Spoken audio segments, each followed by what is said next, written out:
Nothing anecdotal about what we're about to go through as a country. Right now, Congress is honoring Officer Brian Sicknick. His ashes lie in state yesterday at the Capitol. Today, funeral services on Capitol Hill with a somber reminder that people died on January 6th, including this officer. When you see the video of the violence that took place by the approximately 800 people, and that's important. I think that number is important. I kept, videos can be deceiving. You say, well, we kept seeing the same video over and over again of these rioters breaking down doors and smashing windows. And, you wonder, well, how many people actually participated in the violence? The number that I keep seeing is 800. Now, 800, depending on your point of view, that's a lot. I wonder what 800 is like in terms of the number of people compared to the people who burned down restaurants and gas stations and looted and committed acts of violence in the summer of 2020. My hunch is 800 is a fraction of the total amount of people who were violent in the summer of 2020. Somebody told me there's an estimate that 900 buildings were burned down in Minneapolis, St. Paul, Minnesota alone. Took a lot more than 800 people. I say that not to justify the horrific actions of those 800 people on January 6th. But my question to you is, will convicting Trump serve its purpose? Do you believe that this is a legitimate process? It seems clear to me there's one goal here, and that's to prevent Trump from running again in 2024. 20 minutes before the hour, let's start with Connie. Hey, Connie, thanks very much for joining us. How are you? I'm good. Thank you for answering my call. You bet. I'm just wondering about this. They claim to be Republicans, and I can't believe that they were, but it was an outside thing, demonstration, supposedly, but it turned out to really be a mob. And how could they hold him responsible for each one of the behaviors of those individuals? When he wasn't there, he didn't call for it, and it just doesn't make any sense at all. Well, and it's hard, you say they claim to be Republicans. I don't know that anybody has claimed their political affiliation. This is broken down to Trump supporters.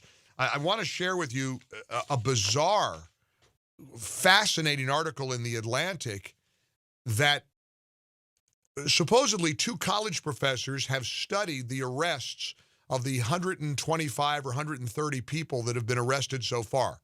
And that number is expected to rise because, again, the estimate is 800 people. I truly believe, Connie, we've got to accept that these are absolute Trump supporters. Now, there may have been people who infiltrated the group, but we know from the people who've been arrested, they are self-proclaimed, self-described Trump supporters. All I have to do is see that horrible video of Ashley Babbitt, and she was a well-known Trump supporter, shot dead while she was trying to climb through the window and get into the speaker's office. So first you got to get to a level of acceptance and stop denying that these weren't Trump supporters. What's mystifying about it is trying to wrap your brain around how they could have committed this kind of violence at the Capitol when there's been no comparable violence at any other Trump rally previously. In other words, this was a jarring event that understandably took everybody by surprise. How could that happen? How could people get whipped up into this frenzy? And again, the Democrats and the Trump haters blame Trump, which seems, again, hard to connect the dots. But then again, I know there's lots of people who can't even accept that these were Trump supporters. Julia, you're on the Mike Gallagher Show. Hi, Julia. Yes, hi. I'm so pleased that you offered Connie a bit of logic and reason. Thank you very much. I just wanted to add that, of course, as a Democrat in Illinois, I hold the Republican Party accountable for what occurred. I have connected the dots. Hmm. And again, this was my first time hearing you. Oh, try thank you. to No, I'm glad you reason got through. I'm glad to you got Connie, through. I, and I am pleased. So Thank you. let's have a good faith conversation about this, because I want to respectfully ask you about all of the instances, and let me connect dots for a minute and see if you agree with this. We know from 2016 on, a lot of prominent Democrats, many, maybe most, maybe all, questioned the outcome of the 2016 election. We had Hillary say it was hijacked by the Russians. We had Nancy Pelosi say the 2016 election was rigged. We know that there was a Bernie Sanders Democrat who tried to kill a bunch of Republican congressmen who were playing baseball on a field, on a softball field or baseball field in Virginia. He was a Bernie Sanders supporter. He nearly killed Congressman Steve Scalise when he was shot down on the field.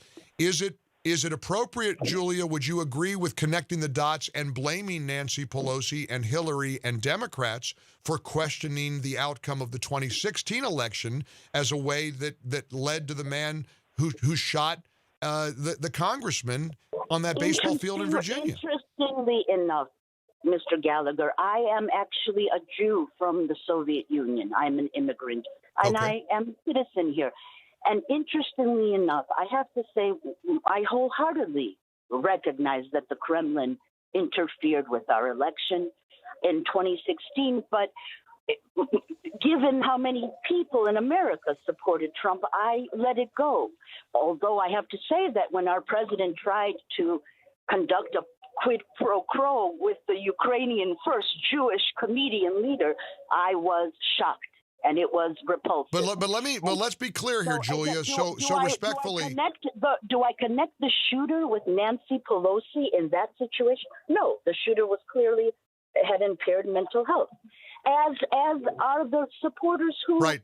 But let's circle, as Jen Psaki would say. Yes, there is violence on the left. Right. Yes. Let's circle back like Jen Psaki said. So let's be clear here, Julia. So you don't believe in the validity of the 2016 election, which showed Donald Trump as the winner. You don't accept that. Well, of course I do. I accepted it. I paid my taxes. Okay. Of course I did. Oh, I see. I thought you said that you thought the Kremlin interfered with the election. Of course they interfered. They interfered, but they didn't. But they didn't change the outcome. I don't believe they interfered enough to change the outcome. I got you. But I do believe the confluence of variables made Trump. It's a one-time opportunity for this man. And I'm confused as to why he has become a hero. He is a degenerate in every sense of the word. And he's a Kremlin sympathizer. It is clear and obvious. I am a Jew. I am a Zionist. I have no motivation to hate him. I actually appreciate all of the things he's done for Israel. I can do that and separate that from the American people's well-being. I am very pleased that Joe Biden is in office. I can tell you are. Thank you, Julie. I appreciate your perspective very much. All right, there you go. There you have it. Somebody who believes that President Trump is responsible for the insurrection on January 6th. Let's get your reaction to all of it. 800-655-MIKE.